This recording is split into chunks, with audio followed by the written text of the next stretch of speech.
Right, y'all, welcome back to my arms channel. Okay, so today we're checking out a video about a country that I'm not sure we've checked out before, and if we have, it's definitely been a minute. So this is about Chile and also the U.S. Special Operations Command South, kind of doing a joint exercise. This one is titled Pacific Dagger. Kind of looking at the description, it looks like it takes place all the way kind of in the south of Chile.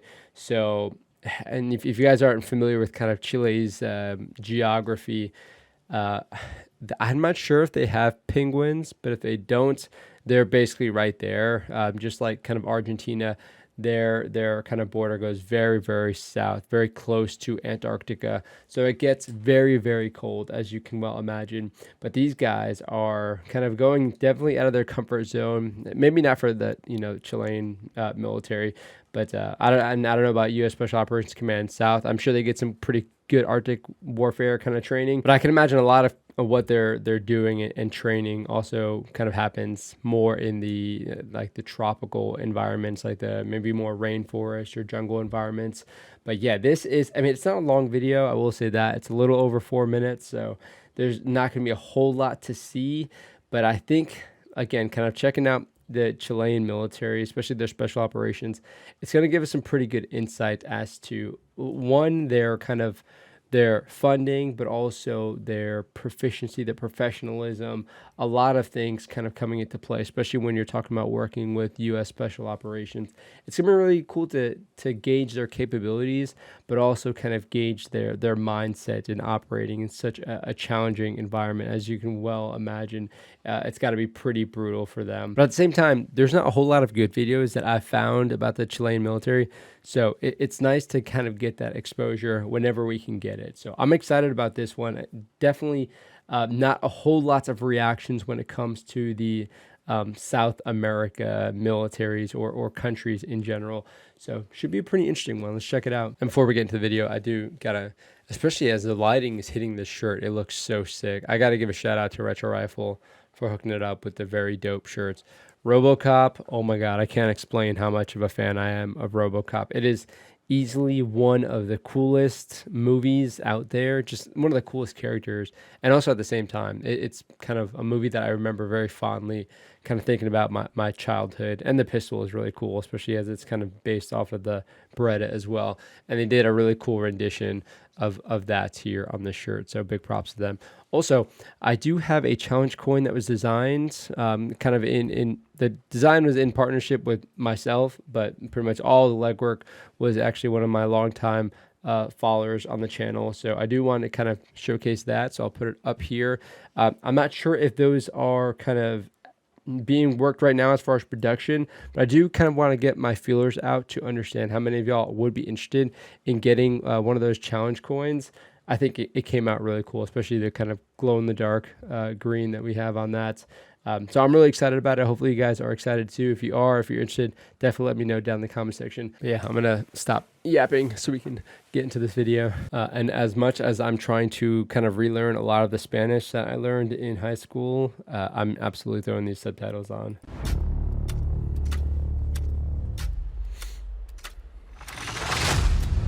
Hey, everyone looks cool under red light. Wait, what is going on? What's the night vision? Okay, I mean, interesting mount. I don't know. It looks like a pretty older generation night vision.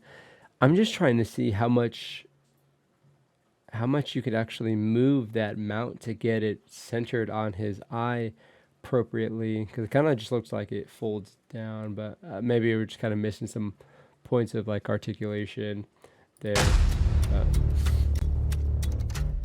The snow on the stock already. Like, you know, he's been getting prone or something.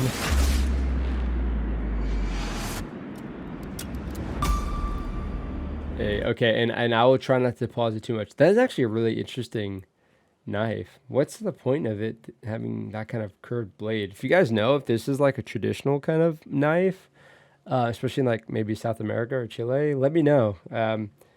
Unless it's just trying to look cool, because I don't see a whole lot of utility Unless the kind of blade is more on this side. Okay. Or, well, I mean, I guess if you're chopping through certain things. And yeah, something that also might get y'all is that the Chile flag looks very much like the Texas flag. Just the kind of field of blue is a little different there. Oh, see, I see this. Dude looks super high speed and everything looks pretty squared away. He does have a headlamp. There's a lot going on here. He also has like a mask for something, maybe like force on force drills or something. But oh man, dude, you move around and you know those goggles or these glasses are fogging up very, very quickly, especially with that balaclava on. It's very unfortunate. I try not to pause it too much. We'll kind of backtrack if I need to.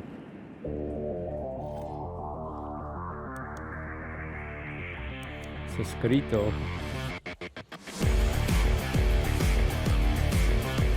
Nice. Durante 5 días, más de 1.200 efectivos de Fuerzas de Operaciones Especiales del Ejército de Chile y del Comando de Operaciones Especiales Sur de Estados Unidos se reunieron en la región de Magallanes y la Antártica chilena para participar en el ejercicio combinado Pacific Dagger 2024, el cual buscó fortalecer la interoperabilidad en un escenario de clima extremo.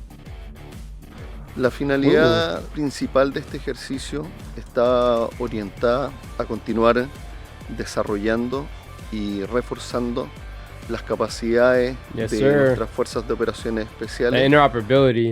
Orientada a continuar. I gotta say, his name, maybe I'm just not too familiar with Chilean names, but his name doesn't seem that Chilean. Desarrollando y reforzando las capacidades de nuestras fuerzas de operaciones especiales, imprimiendo un desafío aún mayor debido a que este entrenamiento se desarrolló principalmente en un ambiente de clima frío.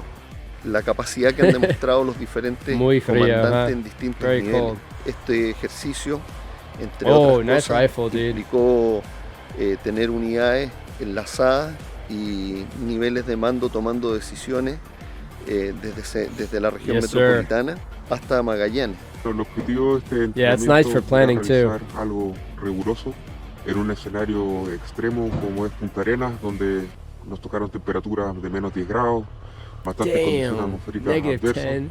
Es importante señalar también que una de las tareas más importantes fue la ejecución de planificaciones de emergencia, de contingencia deliberada, buscando reaccionar en el mínimo tiempo posible, manteniendo siempre la efectividad de las acciones junto con fuerzas integradas con nuestros operadores.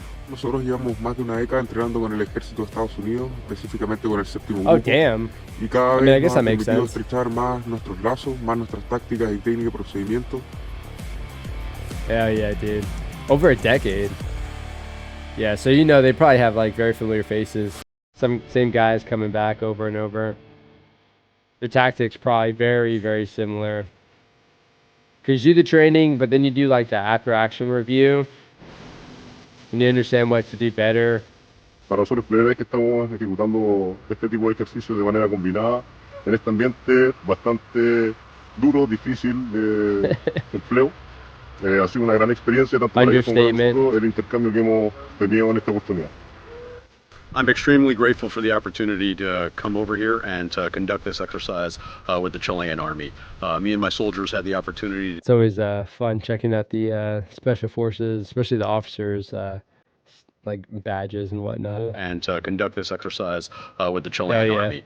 Me and my soldiers had the opportunity to do this exercise or a similar exercise called Southern Star last year. And so now we've came down here this year to execute the exercise called Pacific Dagger. And what I really appreciate about that is that these exercises aren't things that we're just doing one thing at a time and then not remembering what we trained on last year, but that we are kind of building and making our improvement progressive. The second is the team preparation and training objectives. So it's one thing to come down here and operate and train and just get in the environment and see what you can do. You don't want to waste your time to understand the environment 3 or 4 months before you come down, and then ensure that your training gets you to a higher level before you show up, because that will ensure that you're able to get more training value out of this short period of time that we're here. And I think finally, just the most important thing is that teamwork with our Chilean partners who live here and they operate in the environment all the time. A few weeks operating with them, sharing our tactics and techniques, and most importantly, hearing what they have to say is, I think, worth worth more than a year's worth of trying to train in cold weather in the United States. Yeah. Just trying to like figure it out. Yeah, you definitely want to lay pretty heavy on the people who live there. I mean, that's definitely a no-brainer when it comes to that. Okay, so of course, I always want to check out the gear a little bit. So, okay, so it is pretty cool to see that they have this very deep working relationship, having trained specifically with 7th group kind of over and over, several iterations.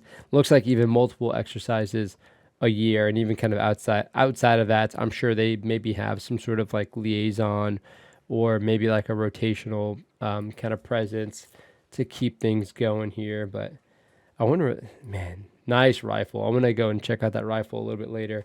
Yeah, again, kind of seeing that, it always throws me off. It always kind of looks like the Texas flag there. What do we got? Okay, so what kind of ruck is this? Maybe look like a mystery ranch or something. So yeah, they're definitely going pretty heavy. So I wonder how many days these guys were kind of out there. I mean, it looks like they're pretty well equipped. Some with gloves, some with knots. I think I would definitely try and rock some gloves, but that's just me. You guys know how much I hate the cold. It's pretty cool seeing their aircraft as well. I always kind of wonder what the different capabilities are with these, especially as it relates to, because I mean, I see it with kind of airborne peeps all the time. They're always trying to get the foreign jump wings. So I would imagine maybe they did some kind of foreign jumps here, just kind of do that as well. But I always wonder what the inside looks like, what the kind of apparatuses look like for doing certain tactics or inserts or anything like that. So we're seeing that knife as well, kind of on his beret here. Pretty cool looking symbol, I gotta say. And if you guys could, this kind of looks like an air assault badge. This is kind of like an airborne badge. But if you guys could kind of spell out what these badges are, I'd really appreciate it. I would assume he's kind of like a general, so pretty high ranking. But yeah, it's always kind of cool to understand what the uniform means. I mean, I can't imagine. The U.S. military has so many things on their uniforms, specifically the U.S. Army. The Marine Corps, not nearly as much, of course. But yes, for a foreign military to be looking at our stuff, like, what do you guys have all these things? What do they mean? Do they even mean anything? Is it worth having? I'm questionable on a lot of it. Okay, so we have kind of, it looks kind of just like an M4 variant, but they all have kind of different stocks. I'm not sure. Is that like the Mars optic? Okay, so we got a good look at the mount here now. So very kind of similar. This is, I mean, probably the same exact Rhino mount that I've used for the majority of my career until I was able to get some cool stuff self-funded. He's got a Garmin, so navigation tool. He's got a strobe on his helmets. Okay, so definitely helps when it comes to command and control and whatnot. This rifle is so cool. I mean, it looks kind of like it honestly looks like a knockoff of like an Accuracy International kind of rifle. Just because it doesn't look as smooth, but I guess nothing really looks that smooth when it comes to the Arctic. And I guess that would make a whole lot of sense for that rifle, platform to be here in this environment. I haven't seen the kind of like the fluted barrel on them though, but man, that thing looks so cool. I really wonder what caliber that thing is chambered in. If that's a magazine right there, it doesn't look like it's that big of rounds though. Yeah, and they're talking a lot about that kind of interoperability, and that's really how you get that done, is you just have to have those repetitions. But also, like they were kind of talking about at the end, you're not just going there multiple times and just kind of figuring out. You're not just ignoring what everybody did previously. It's important to understand what was successful and what you should be understanding that you need to potentially change or kind of shape the environment or shape how you're kind of operating together. That's why you're there. That's how you're working that interoperability. You're not just forcing yourselves to work the same way. You're understanding how each organization works, and you're kind of adjusting and molding around that. You're molding the relationship and the interoperability around that.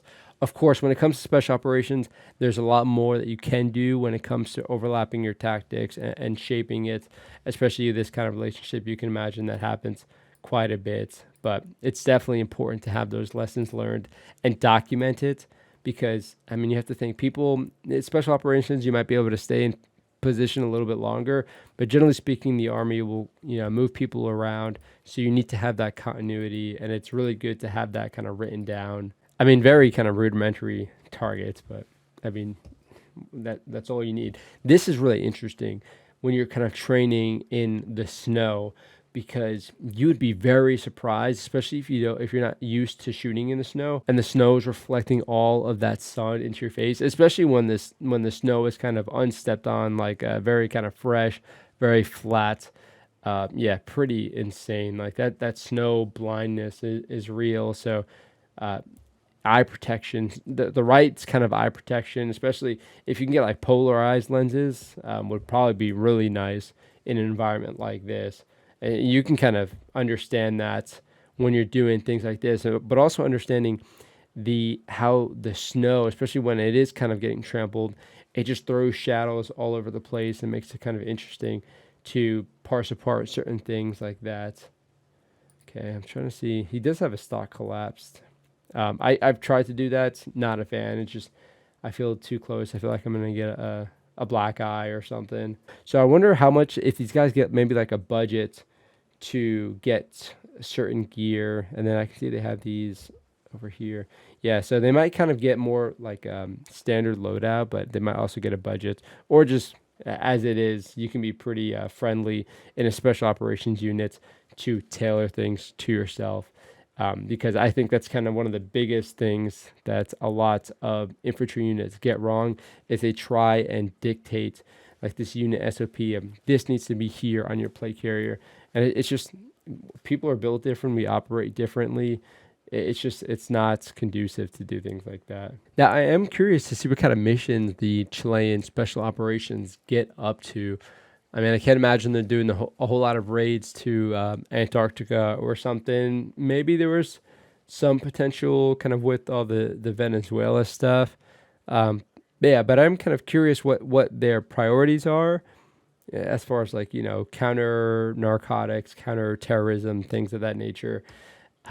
Again, I'm not too familiar when it comes to Chilean demographics, even politics, what is really an issue in their country. It seems pretty quiet, pretty chill, but again, I honestly don't know. I don't have a whole lot of exposure. So if you guys could provide some content, if you guys could kind of provide some context to that, I would really appreciate it, because I could have done research when it comes to certain things like that. I do like to try and gauge it when we're kind of watching these videos to see maybe why they're doing certain things or what their priorities might be. And at the same time, a lot of the videos will kind of just explain it as well. But sometimes we're missing some context. So I do appreciate it when you guys can kind of fill in those gaps. It's really helpful. Yeah, very cool video. Chilean military, I got to say, pretty impressed when it comes to the special operations. They look like they know what they're doing. They're manipulating their weapons like they, shoot every week. I think that's where you can really see the differences, and not just when it comes to the infantry versus special operations, because special operations kind of just gets more reps.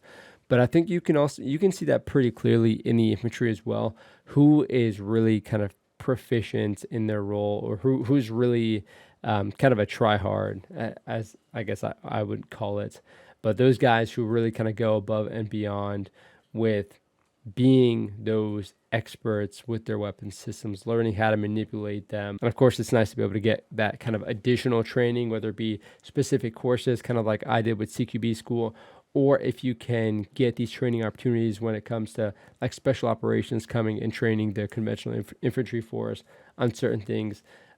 There's just a lot of things that you might not know that you could do better. It just really takes somebody to tell you something, and it just kind of clicks, or it takes for you to have those repetitions and you can kind of understand some things yourself. But yeah, it's really cool. That's kind of what this relationship is about as well. Not just learning how to work together, but also taking things from other people's toolboxes and kind of adding it to your own kits. I think that is definitely one of the most valuable things when it comes to these kind of joint or bilateral training exercises, is being able to do that, especially again, like they're saying, these guys live here, they operate here pretty routinely, I would imagine. So you can take a lot of those kind of wins and lessons learned, and yeah, it's pretty invaluable. Things like even just having a mesh base layer in a cold environment would just be a complete game changer for someone who's having to operate in that area for a prolonged period of time. But yeah, definitely let me know your guys' thoughts down in the comment section in general, kind of maybe what stood out, what kind of background you could provide for the military, the Chilean military as well. Yeah, really anything. And of course, if you have anything to recommend, definitely throw it down below as well so we can go and check that out. But that is it for this video. I'll see y'all in the next one.